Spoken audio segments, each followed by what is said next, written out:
Life will take you into places you've never been to before.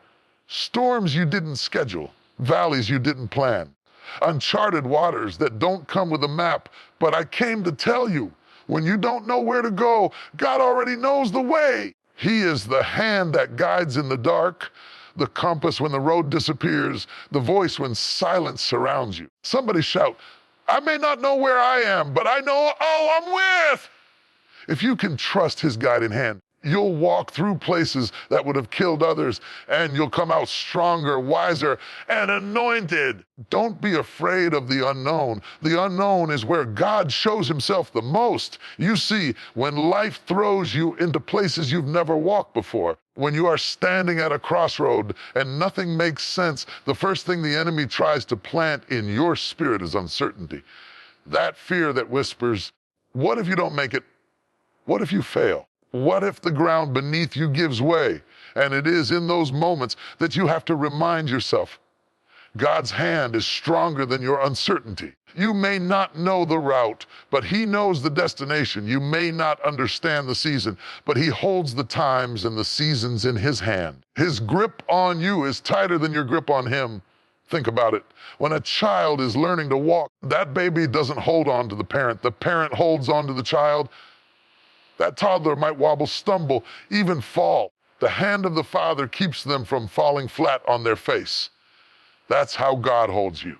Your faith may wobble, your courage may stumble, your plans may collapse, but the Father's hand is steady, unshaken, unmovable. The child doesn't have to understand balance. They just need to trust the hand that's guiding them. And in the same way, you don't have to understand the whole journey. You just have to trust that his hand will not let you go. Life will often place you in situations that make you question everything. You lose a job you thought you'd retire from. A relationship you built your whole world on suddenly crumbles. The doctor gives you a report that shakes you to the core. And in those moments, the voice of uncertainty is loud. It says, you're finished, you're done, you won't survive this. But let me tell you, voice of God is louder than the voice of fear. God says, I know the plans I have for you. Plans to prosper you and not to harm you. Plans to give you hope and a future. His hand is already in tomorrow while you're still trying to survive today. Peter stepped out of the boat to walk on water.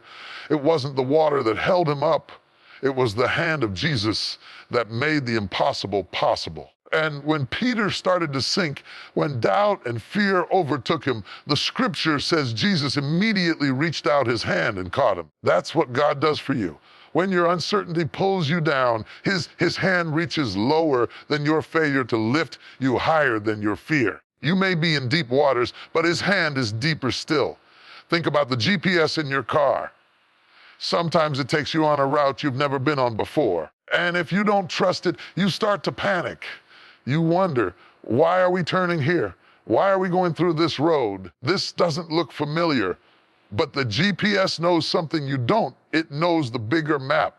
And even when you miss a turn, it doesn't give up on you. It simply recalculates and says, rerouting. That's how God's hand works. You may feel lost. You may have taken a wrong turn. He never throws you away. His hand will reroute your mistakes and still guide you into destiny. Sometimes we think uncertainty is a sign of weakness. I want you to understand it differently. Uncertainty is often the backdrop for God's greatest miracles. Abraham didn't know where he was going when God told him to leave his homeland, but God's hand guided him into the land of promise. The Israelites didn't know how they would cross the Red Sea, but God's hand opened a path where there was no path. Mary didn't know how she, a virgin, would give birth to the Son of God, but his hand overshadowed her and made the impossible possible. And maybe you're in that place right now. You don't know how you're going to pay the bills. You don't know how you're going to finish school. You don't know how you're going to heal from that heartbreak. But let me remind you, your uncertainty is no match for his sovereignty. God doesn't need you to have the answers. He is the answer. He doesn't need you to know the way. He is the way. He doesn't need you to hold it all together. He is the one holding you together when everything else is falling apart. Picture a mountain climber scaling the side of a cliff. Their greatest security isn't their own strength, but the rope anchored above them. That rope is what keeps them from falling into destruction. In your life, God is that anchor. His hand is tied to you. And even if you slip, stumble, or feel weak, his rope doesn't snap. His grip doesn't loosen enough. His hand doesn't tremble. That's why David said, though I walk through the valley of the shadow of death, I will fear no evil, for thou art with me.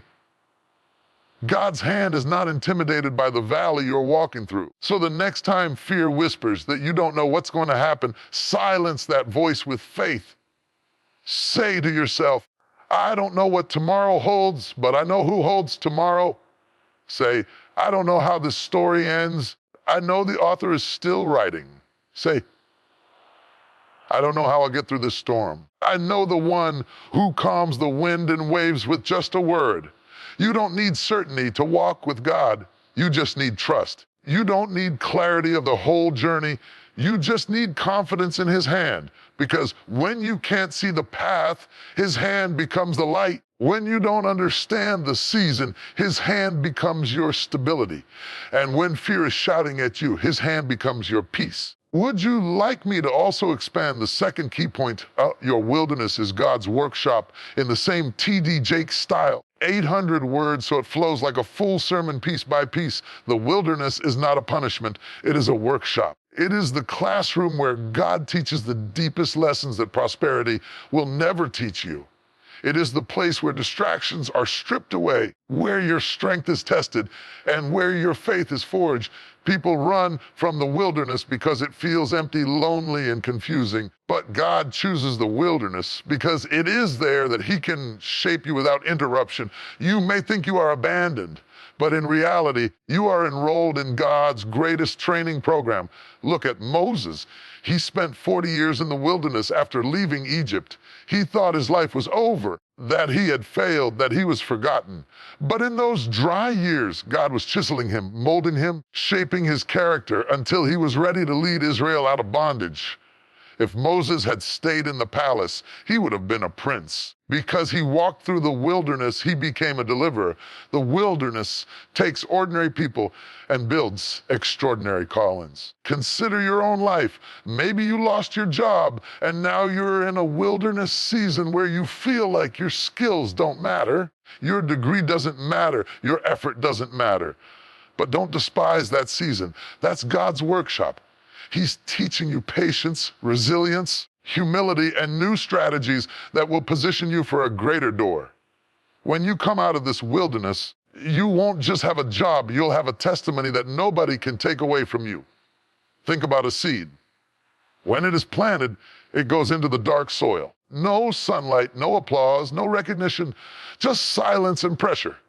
If you judge the seed in that moment, you'd think it was buried. The truth is, it wasn't buried, it was planted. And the wilderness is the soil where you are planted. It feels like death, but it's preparation for life. Feels like isolation, but it's incubation for greatness. The soil is working even when you don't see it, and God is working even when you don't feel it. Israel left Egypt. They could have marched into the promised land in 11 days, but God took them the long way through the wilderness. Why?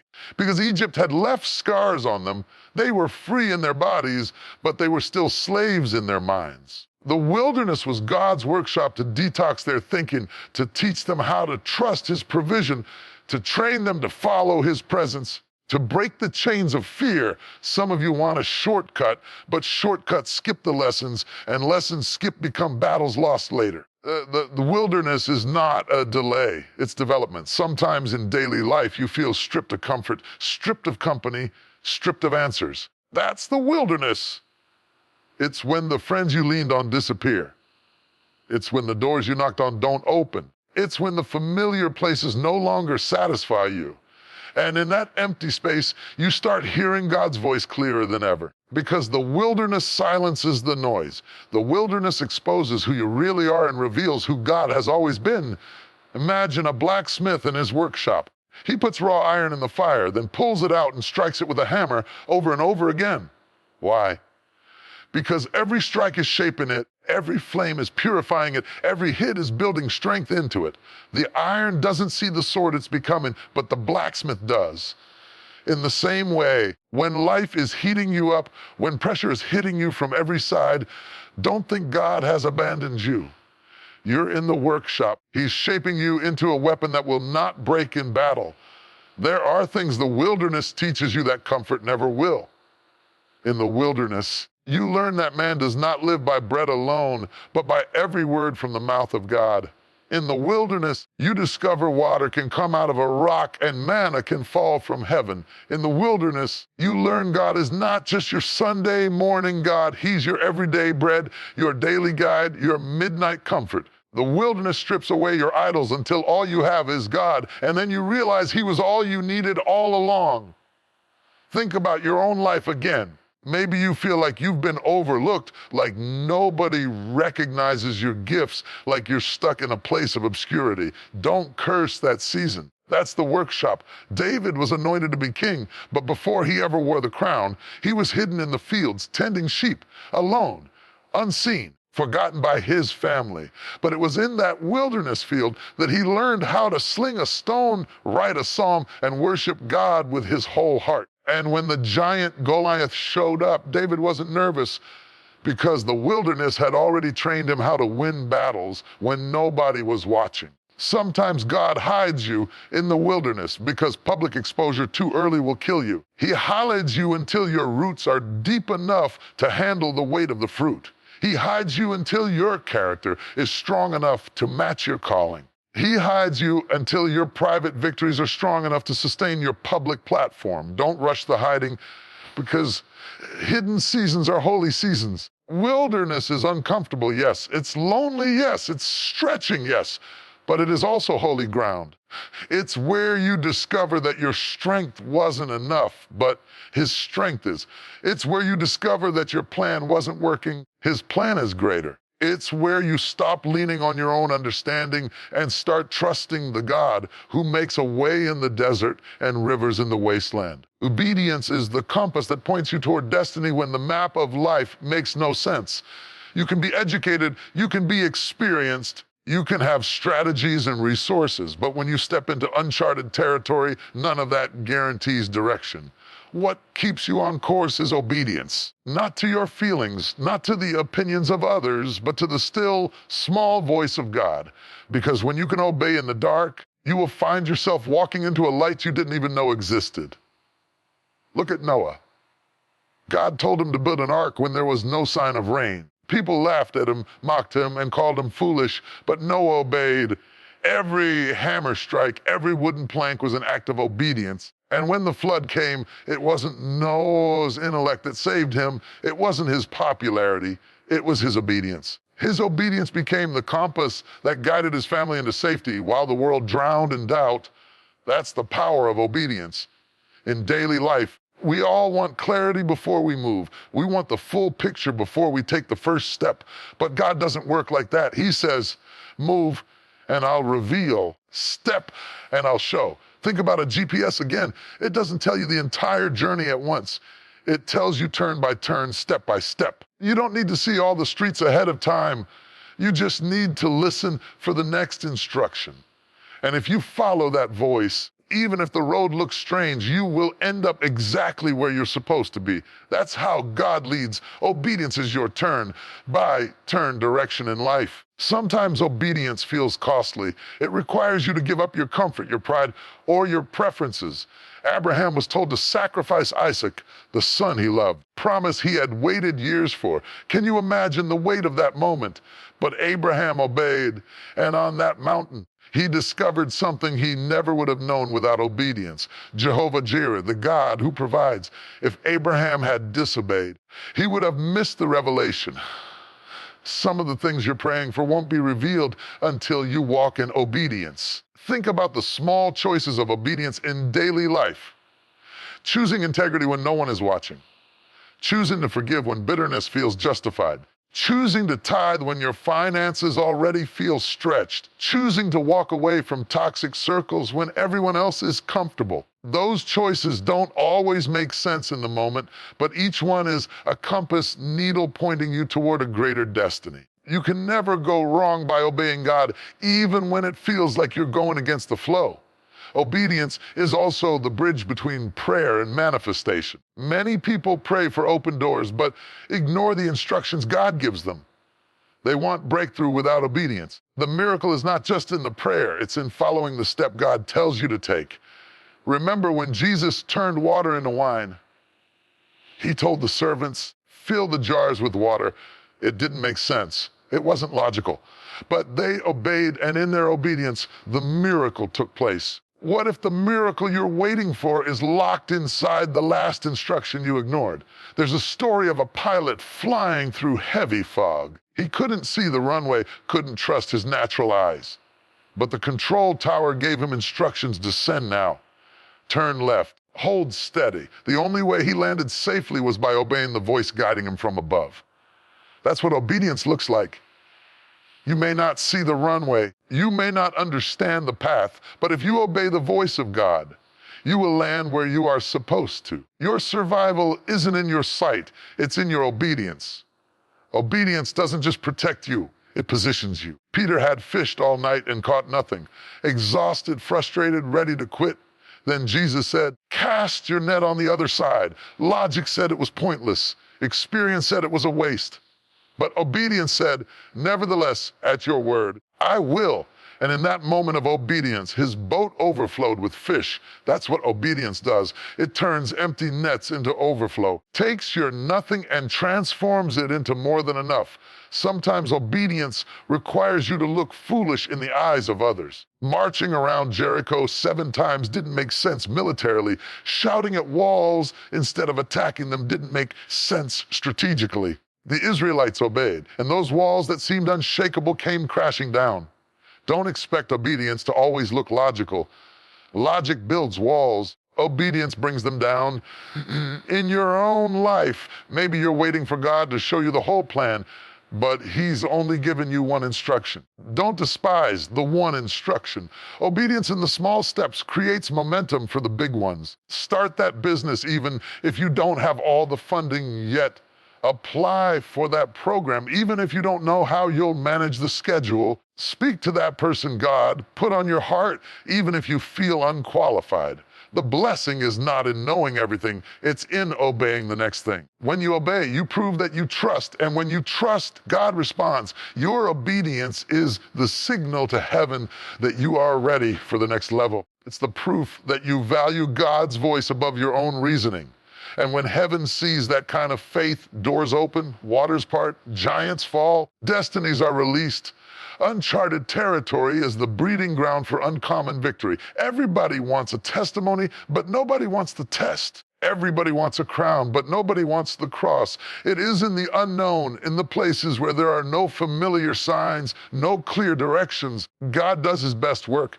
If you stay in the safe zone, you will only see ordinary blessings. But when you step into the uncharted, you unlock the miracles that others only dream about.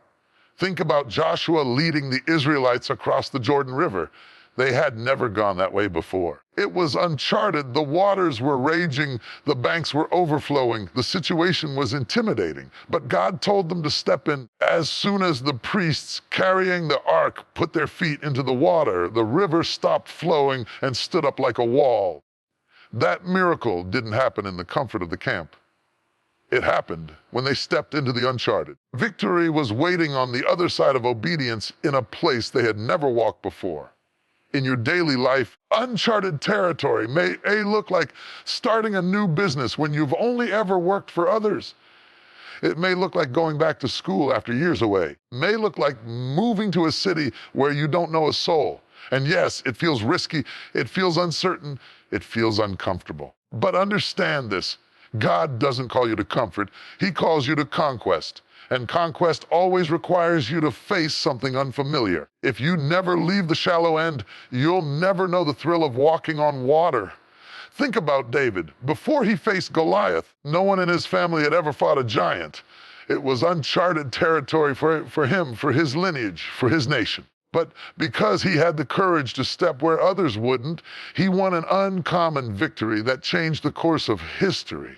His story teaches us that sometimes God will call you into battles your father never fought, your mother never faced, your friends never conquered. Don't run from it. That giant is the gateway to your destiny. The very thing that looks impossible is the very thing that will prove God's power in your life. Sometimes uncharted territory is emotional, not just physical. It's forgiving someone who hurt you deeply when all you've known is bitterness. That's uncharted ground for many people. But when you forgive, you experience an uncommon victory, peace that passes all understanding. Maybe uncharted territory for you is choosing to love again after heartbreak. It feels unsafe, it feels terrifying. Stepping into it can lead to a victory of restoration and joy you never thought you'd feel again. Uncharted territory is also about vision. Every innovator, every trailblazer, every leader who changed the world had to step into places no one else had gone before. Thomas Edison had no blueprint for the light bulb. The Wright brothers had no guarantee airplanes would fly. Martin Luther King Jr. had no certainty that his dream could shake nations. But they walked into the unknown, and because they did, the world now lives in the aftermath of uncommon victories. What if the idea God put in your heart is the very thing that could shift generations, but you're too afraid to step into the uncharted?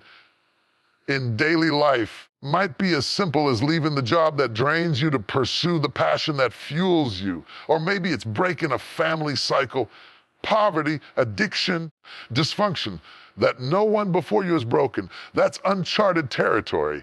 It means you'll face resistance, doubt, even loneliness. But it also means you're positioned for a victory your bloodline has never seen.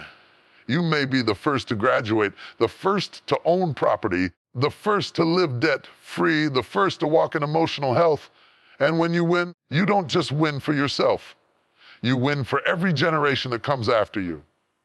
Think about a ship leaving the harbor. As long as it stays tied to the dock, it will never face storms, but it will also never reach new lands. The purpose of the ship is not safety, it is exploration. And the same is true for you. God didn't design you to stay tied to the familiar. He built you to launch out into the deep. Yes, storms may come. Yes, waves may rise. But uncommon victories are never found at the dock. They're found on the sea of uncertainty, where faith becomes your sail and God's presence becomes your anchor.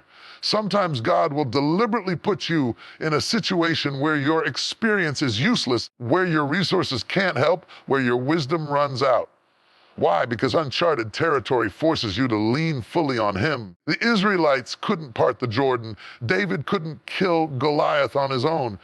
Peter couldn't walk on water by himself. It was only when they stepped into the uncharted that God stepped in with His supernatural power. The unknown is not meant to scare you. It's meant to set the stage for God to reveal Himself in a way you've never seen before. Charted territory strips you of self-reliance, but clothes you in divine reliance. It breaks the illusion that you are in control and teaches you that the real navigator is God. And when He navigates, He doesn't just take you into battle, He takes you into victory. A victory so uncommon, so undeniable, that everyone who sees it will have to say, surely the Lord's hand was in this. You have walked through the uncertainty, you have endured the wilderness, you have followed the compass of obedience, and you have dared to step into uncharted territory.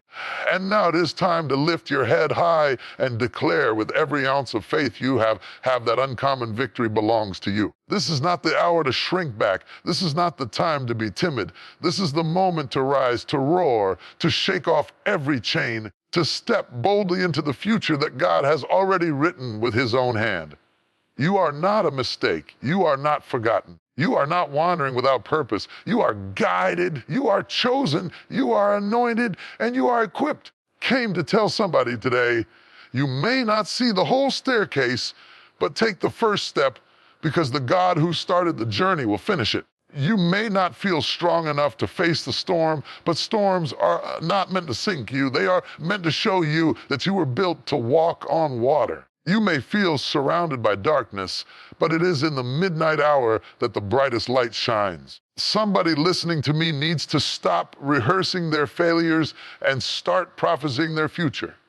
You are more than what you've been through. You are stronger than what tried to break you. You are greater than the labels others have placed on you. Don't you know that every giant you face is really a gateway to a greater blessing?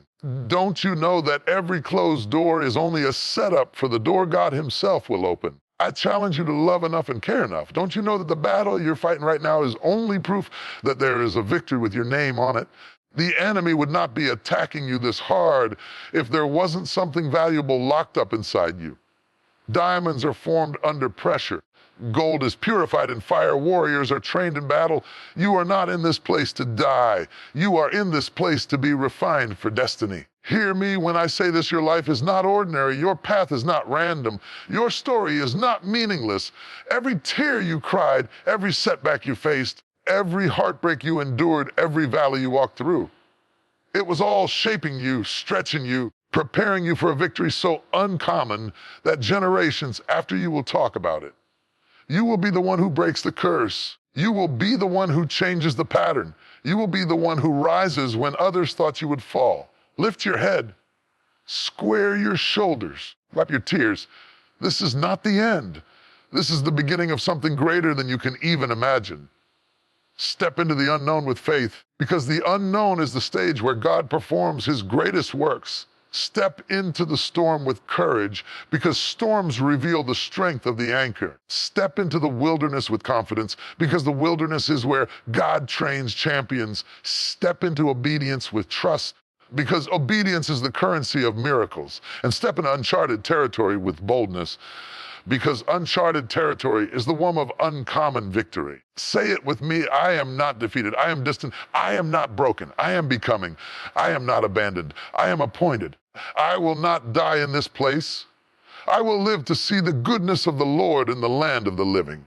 You may have stumbled, but you are still standing. You may have been wounded, but you are still walking. You may have been pushed back, but you are about to push through. This is your season. This is your hour. This is your moment.